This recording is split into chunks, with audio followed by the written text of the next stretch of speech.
Masayang Christmas launching ng SM Sorsogon City isinagawa kahapon. Ang buong detalye ng balita nasa linya si Megavo Patrol number 12 ng aming station manager SM Estela Duran. Bicol Network News Report!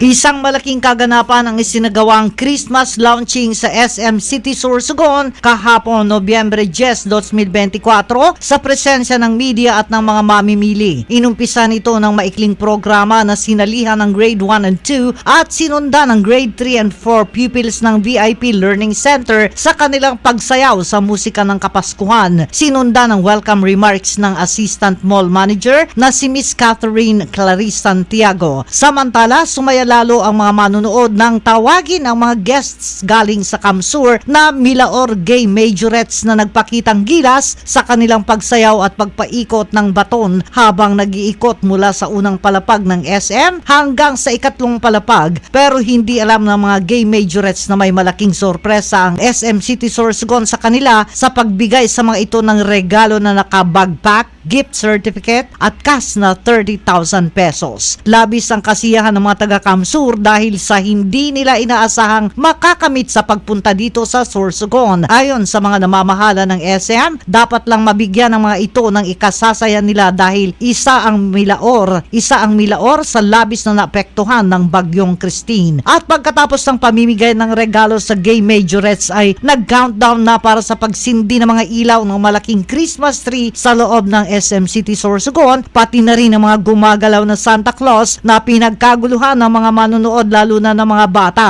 Kaugnay nito, inaasahang marami ang matutuwa at magpapakuha ng litrato sa magandang pagkakagawa ng Christmas decors ngayon sa SM dito sa siyudad ng Sorsogon. Kasama mo sa Bicol Network News, Megavo Patrol numero 12, Estela Duran, tatak tunay na serbisyo.